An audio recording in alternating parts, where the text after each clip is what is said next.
Om Swastiastu, selamat pagi.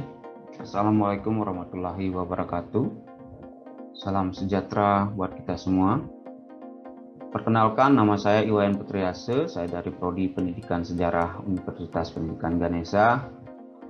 Pada kesempatan hari ini saya ingin mendeskripsikan salah satu mata kuliah yang saya ampu di Prodi Pendidikan Sejarah, yaitu mata kuliah Perkembangan Peserta Didik.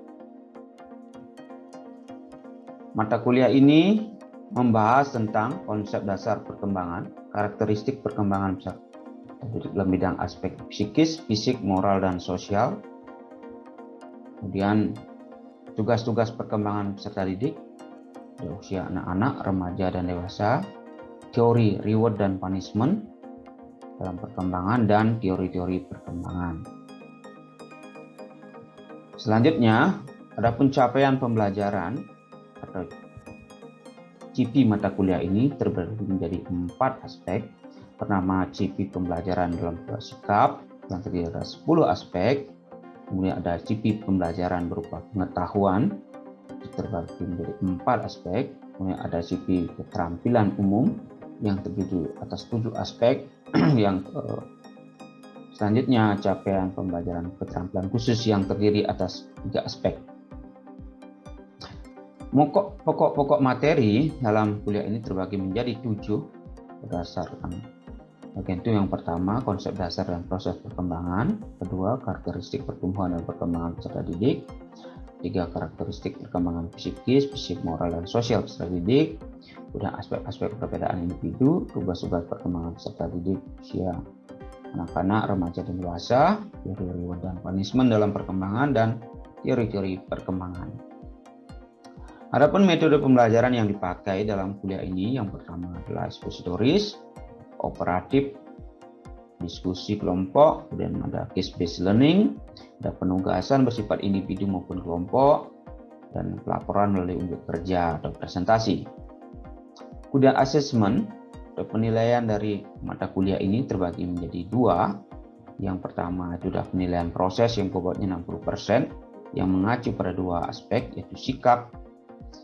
Yang kedua adalah partisipasi dan aktivitas dalam proses pembelajaran. Kemudian ada juga penyelesaian tugas-tugas. Kemudian penilaian produk terdiri atas ujian tengah semester dan ujian akhir semester. Kemudian acuan penilaian terdiri atas kisaran skala 5 yang terdiri atas nilai A sampai E. Selanjutnya juga disiapkan rubrik-rubrik penilaian, rubrik diskusi, rubrik penilaian presentasi, rubrik penilaian makalah atau hasil kerja.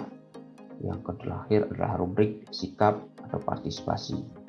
Berikutnya saya sampaikan video pembelajaran yang pernah saya lakukan selama perkuliahan.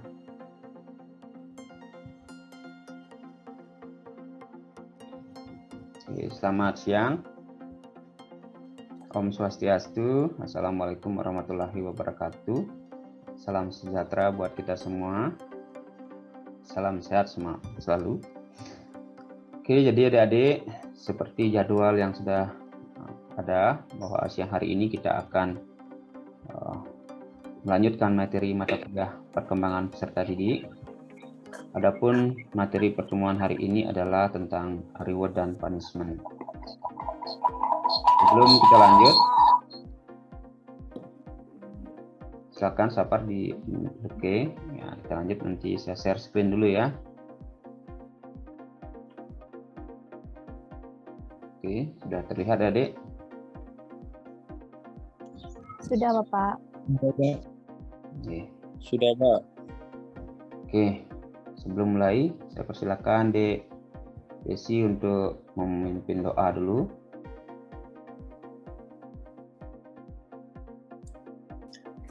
Baik, terima kasih kepada Pak dosen pengampu atas kesempatannya. Dan sebelum kita mulai kegiatan perkuliahan pada hari ini, kepada teman-teman, mari kita mulai kegiatan ini dengan berdoa. Berdoa dipersilahkan.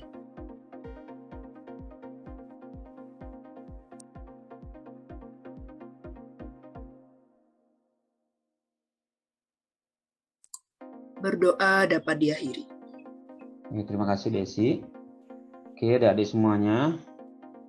Di materi kita hari ini adalah tentang reward dan punishment dan perkembangan peserta didik ya. Jadi adapun sub pembahasan dan tujuan pembelajaran yang akan kita bahas. Yang pertama, tujuannya adalah ada 3, yaitu mendiskusikan teori reward dan punishment. Yang kedua, mengumpulkan berbagai fakta tentang kelebihan dan kelemahan dari reward dan punishment. Yang ketiga, memformulasikan pelaksanaan reward dan punishment yang efektif dalam membantu perkembangan peserta didik dalam pembelajaran. Lanjut, untuk sub pokok yang kita bahas, ini ada sub pokok materinya.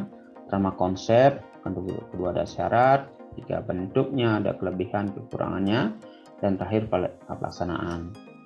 Metode yang kita pakai ada expository, dan saya akan jelaskan terlebih dahulu apa konsep itu, kemudian ada diskusi sambil jalan ya.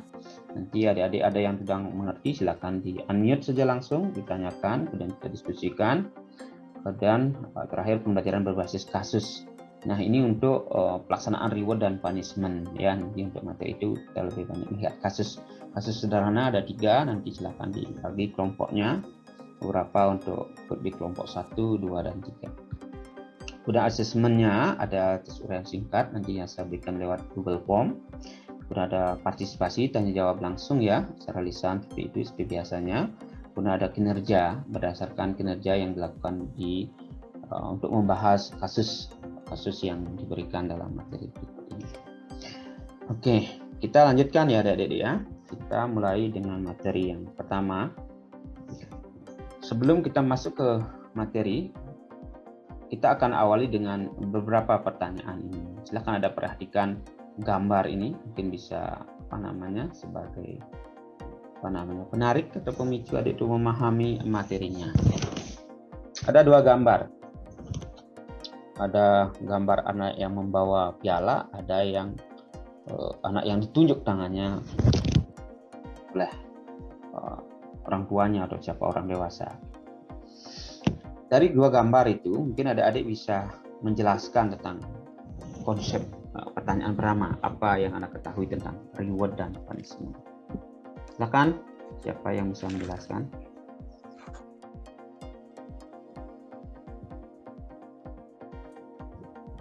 Silakan, ayo. Siapa yang bisa? Desi atau siapa? Ini Bapak, mungkin izin masuk untuk menjawab pertanyaannya. Ini. Ya, silakan Dek. Pertanyaan pertama yang saya ketahui tentang reward dan punishment.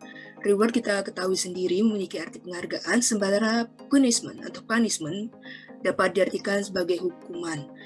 Berarti di sini apabila kita sebagai anak mungkin memiliki prestasi, kita akan diberikan penghargaan ataupun bentuk apresiasi dari orang tua kita. Sementara punishment biasanya terjadi sebagai bentuk represif, tindakan represif dari orang tua ketika anaknya itu melakukan kesalahan ataupun melakukan apa yang tidak diinginkan oleh orang tuanya. Manfaatnya sendiri tentu reward akan membentuk rasa percaya diri pada anak, sementara punishment tidak melulu akan membentuk individu anak akan semakin termotivasi, melainkan bisa jadi anak ketika mendapatkan punishment terus-terusan tanpa diapresiasi, itu akan menimbulkan trauma dan rasa benci yang mendalam kepada metode pendidikan orang tua. Mungkin sekian dari saya, Pak. Terima kasih. Oke, terima kasih Desi. Ya, bagus penjelasannya ya. Jadi ada konsep yang lainnya ada. Silakan dulu. Sebelum kita lanjutkan, saya jelaskan lebih detail. Yang cowok, ada yang mau menjelaskan? Siapa yang lain bisa? Silakan. Dewayu atau Aprilia atau siapa? Atau dia?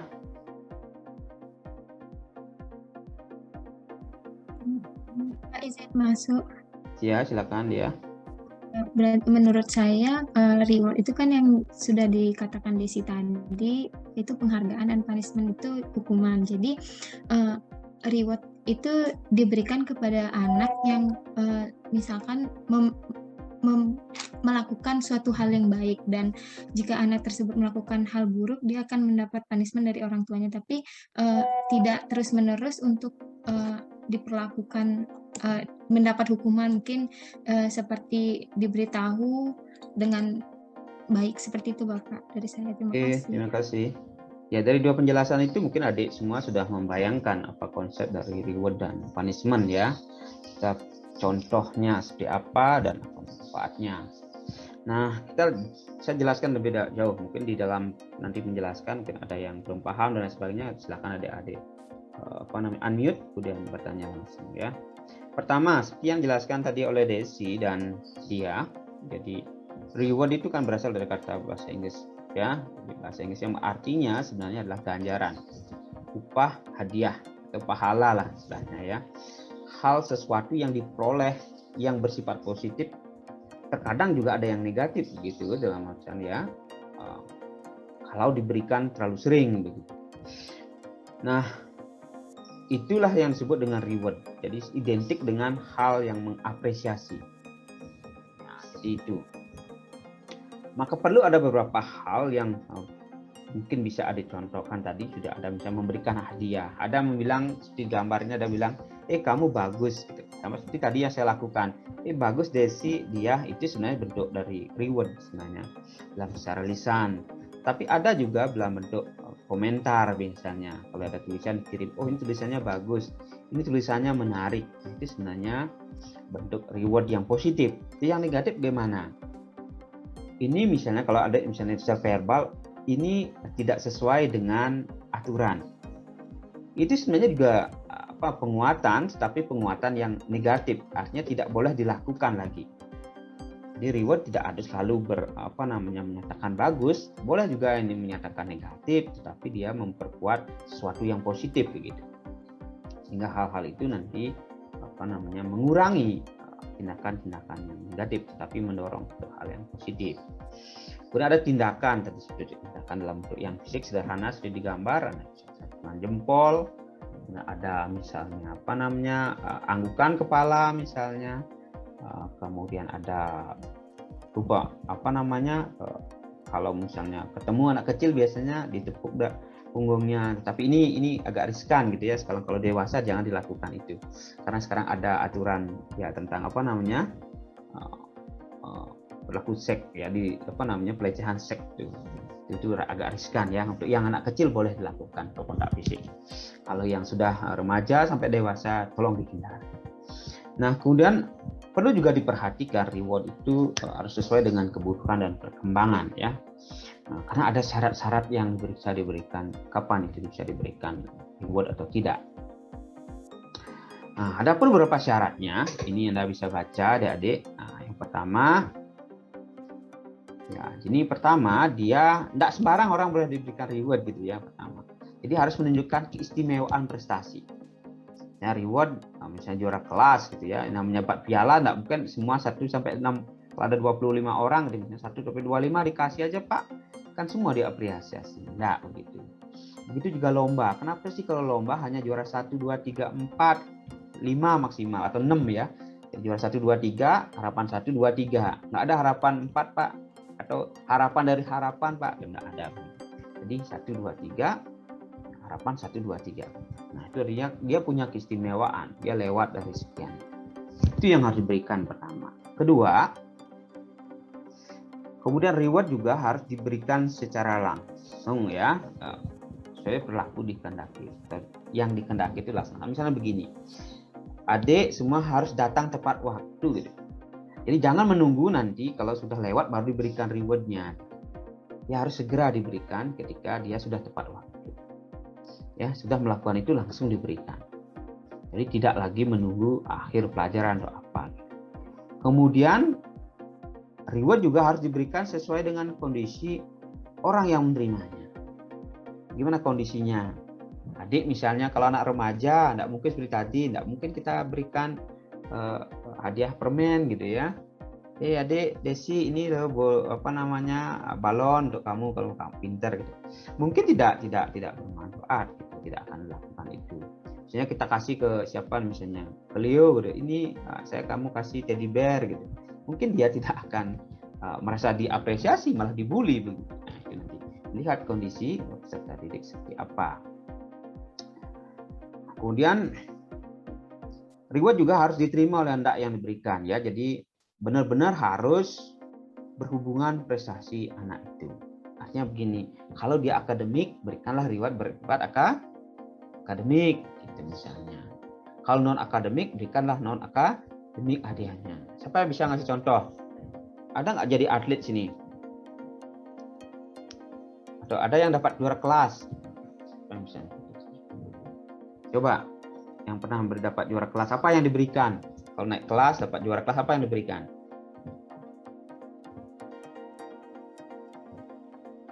Yuk. Coba Pak. Iya, silakan. Ayo. Kalau dari sekolah waktu itu aku dikasih kayak piagam penghargaan sama alat-alat tulis gitu Pak. Ya kan? Kan dia sesuai dengan yang dibutuhkan nggak? Diterima nggak oleh Leo? Terima kan? Karena sesuai dengan kebutuhannya, sesuai dengan kondisi. Karena dia anak-anak pelajaran, mereka dapat dikasih buku, kasih pensil kan bermanfaat ya. Coba seandainya sekarang kalau misalnya prestasi kerja, kasih buku, kertas itu kira-kira gimana? Ayo, siapa? Lain. Dan Leo. Dewayu mungkin? Dewayu banyak ada Dewayu nih. Atau Kartini atau Dewa Aprilia. Ya, atau siapa? Atau siapa? Yang lain? Derian?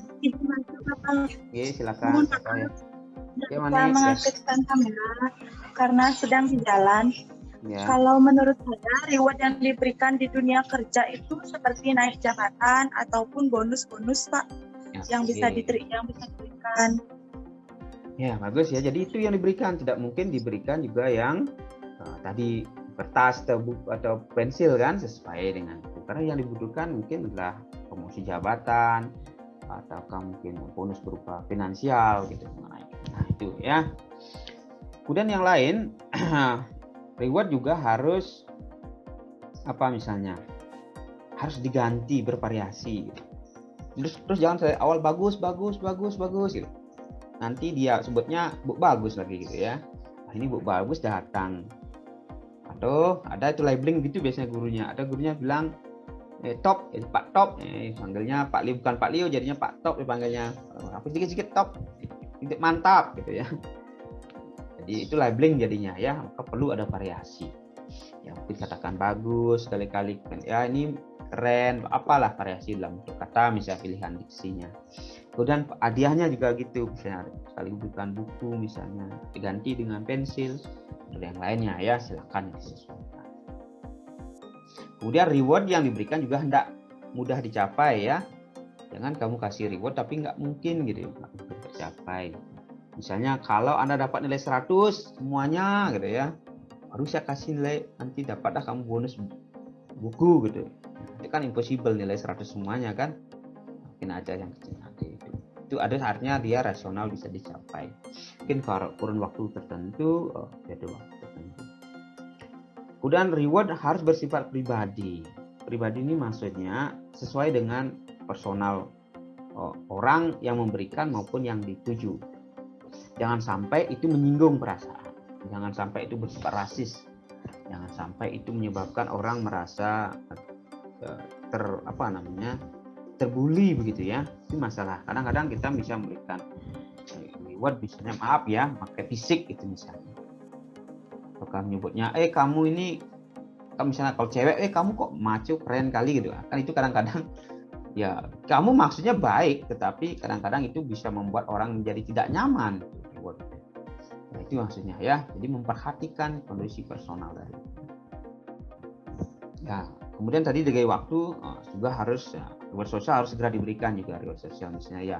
Nanti kelas ini kelas semester 1 bagus-bagus semuanya, harus diberikan secara langsung.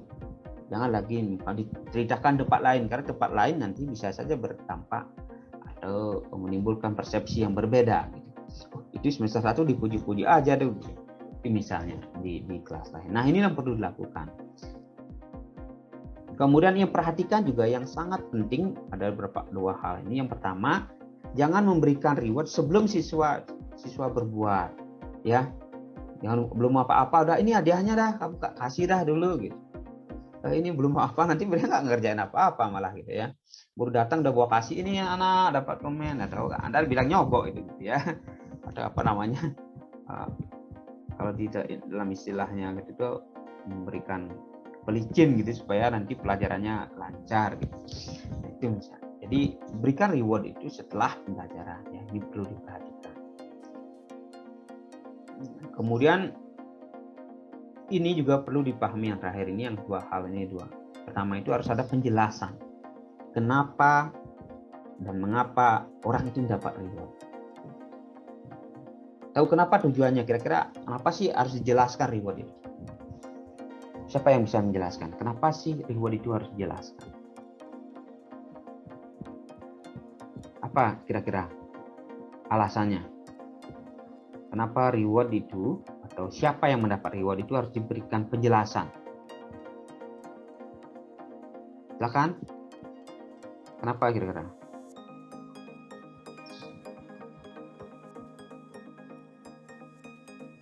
Kenapa diberi penjelasan? Ayo. Izin masuk Bapak untuk menjawab. Ya, silakan. Kenapa diberikan penjelasan terlebih dahulu? Karena reward itu kan nggak semuanya bisa mendapatkan, Pak. Jadinya perlu dijelasin dulu kenapa dia bisa mendapatkan reward dan apa untungnya dia tuh mendapatkan reward. Terus kenapa dia mendapatkan reward itu juga harus dikasih tahu, Pak, lebih spesifik apa yang sudah dia lakukan, apa yang sudah dia lakukan. Kenapa dia bisa mendapatkan reward gitu, agar tidak terjadi kecemburuan nanti Pak di orang-orang yang sama seperti dia tuh, kenapa dia bisa mendapatkan reward, kenapa saya tidak gitu, biar nggak terjadi kecemburuan seperti itu Pak, kalau menurut saya. Bagus ya. Nah, salah satunya, jadi kenapa perlu dijelaskan? Karena begini, karena reward itu kan kadang-kadang di kelas misalnya, anggaplah seperti Mani atau Desi atau dia atau siapa yang lainnya. Karena ada mendominasi, yang mendominasi kadang-kadang dalam diskusi gitu, yang lainnya diem, datang duduk denger, diem belajar, yang lainnya ya kamu diskusi itu misalnya beberapa orang. Nah, ini perlu dijelaskan sama dengan Bapak. Nanti kalau ada penilaian proses, dalam proses pasti akan berbeda. Desi, Leo, dia, atau Mani atau yang lainnya yang melakukan diskusi itu, yang lainnya ya dapat nilai pokok aja gitu, yang kamu dapat nilai plus-plusnya. Nah, ini juga perlu dilakukan karena reward itu implikasi negatifnya salah satunya itu bisa menimbulkan rasa cemburuan begitu ya, sehingga banyak nanti di antara siswa merasa tidak nyaman, kemudian merasa tidak dihargai di kelas itu, sehingga menimbulkan permasalahan. Nah, inilah yang perlu dihindari, sehingga dalam konteks reward pun harus dijelaskan secara secara detail oleh oleh guru pada ketika dia melakukan atau menerapkan reward dalam proses pembelajaran. Oke, sampai di sana ada pertanyaan dulu, silakan.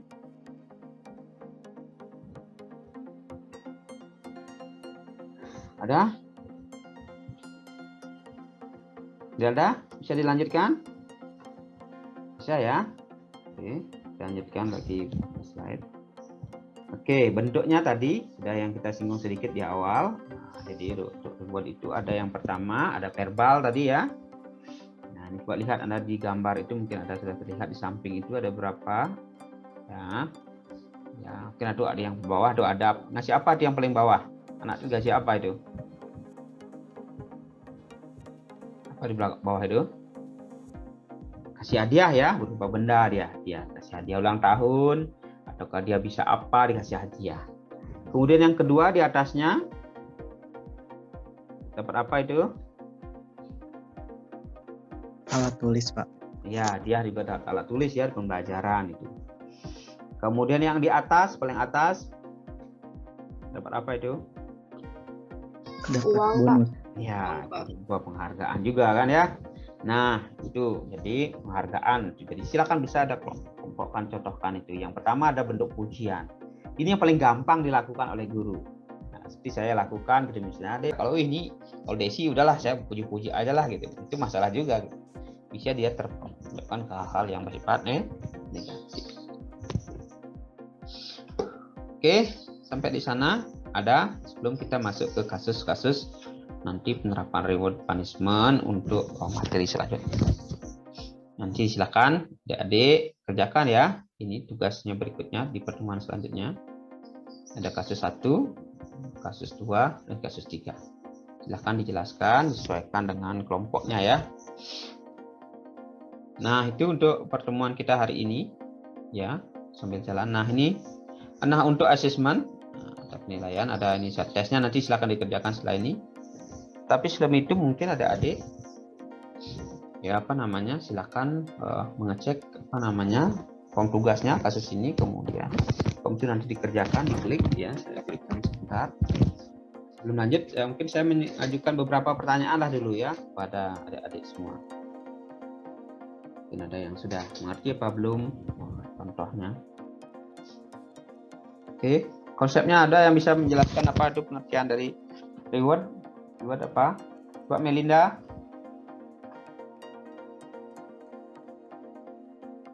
Baik, Bapak.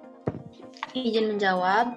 Saya ketahui reward itu adalah sebuah pujian ataupun apresiasi kepada anak yang telah mendapatkan mungkin kayak dari orang tua, penghargaan terhadap anak atas apa yang telah anak capai. Seperti itu sih Bapak. Oke, terima kasih. Silakan Aprilia, Devi. Apa Devi? Aprilia Devi ada? Ada Bapak. Ya, apa itu punishment?